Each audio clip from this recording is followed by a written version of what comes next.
Dua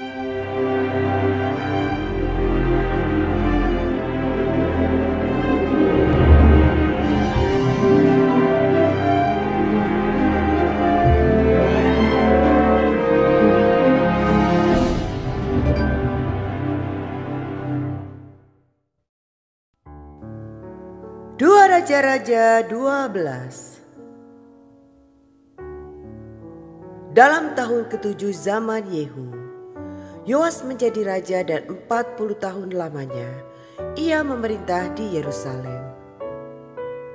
Nama ibunya ialah Zibia dari Beersheba. Yoas melakukan apa yang benar di mata Tuhan seumur hidupnya, selama Imam Yoyada mengajar dia. Namun demikian, bukit-bukit pengorbanan tidaklah dijauhkan. Bangsa itu masih mempersembahkan dan membakar korban di bukit-bukit itu.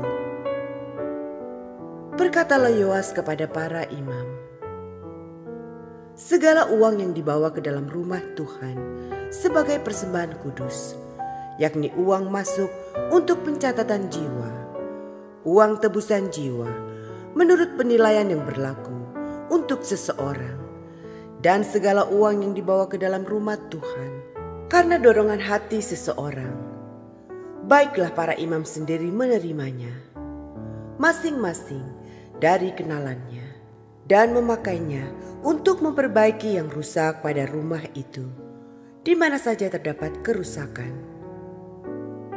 Tetapi dalam tahun ke-23 zaman Raja Yoas, para imam belum juga memperbaiki kerusakan rumah itu.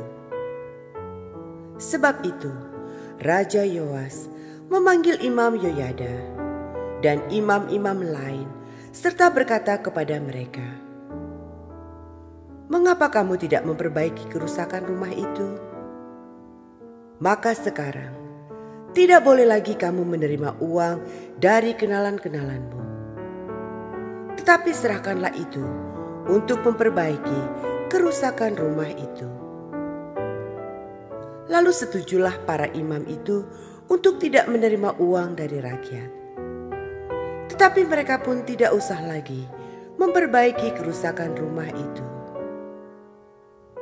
Kemudian Imam Yoyada mengambil sebuah peti, membuat lubang pada tutupnya, dan menaruhnya di samping mezbah, di sebelah kanan, apabila orang masuk ke rumah Tuhan. Para imam penjaga pintu menaruh ke dalamnya segala uang yang dibawa orang ke dalam rumah Tuhan. Dan apabila dilihat mereka bahwa sudah banyak uang dalam peti itu, maka datanglah panitera raja beserta imam besar, lalu membungkus dan menghitung uang yang terdapat dalam rumah Tuhan itu. Mereka menyerahkan jumlah uang yang ditentukan ke tangan para pekerja yang diangkat mengawasi rumah Tuhan. Dan mereka ini membayarkannya kepada tukang-tukang kayu, kepada tukang-tukang bangunan yang mengerjakan rumah Tuhan itu, kepada tukang-tukang tembok, dan kepada tukang-tukang pemahat batu. Mereka memakainya juga bagi pembelian kayu dan batu pahat untuk memperbaiki rumah Tuhan, dan bagi segala pengeluaran untuk memperbaiki rumah itu.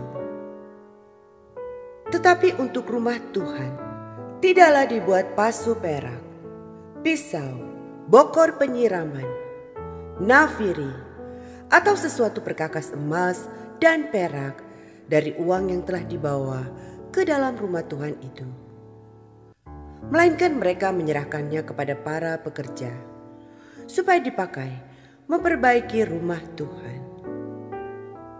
Mereka kemudian tidak mengadakan perhitungan dengan orang-orang yang diserahi uang itu untuk memberikannya kepada tukang-tukang, sebab mereka bekerja dengan jujur.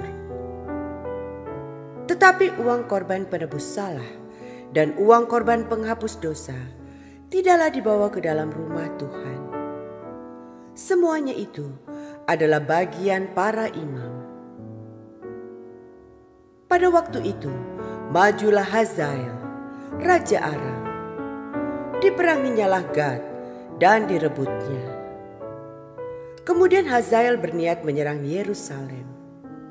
Tetapi Yoas, Raja Yehuda, mengambil segala persembahan kudus yang telah dilakukan oleh para leluhurnya, yakni Yosafat, Yoram, dan Ahasia, raja-raja Yehuda, dan persembahan-persembahan kudusnya sendiri, juga segala emas yang terdapat dalam perbendaharaan rumah Tuhan dan istana raja.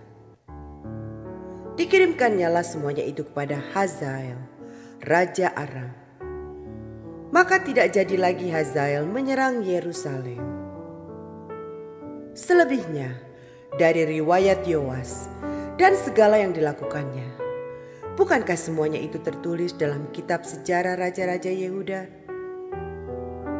Pegawai-pegawainya bangkit mengadakan persepakatan, lalu membunuh Yoas di rumah Milo yang letaknya di penurunan ke Sila. Yosakar anak Simeat dan Yozabat anak Somer, ialah pegawai-pegawainya yang membunuh dia. Lalu ia dikuburkan di samping nenek moyangnya di kota Daud. Maka Amazia, anaknya, menjadi raja menggantikan dia.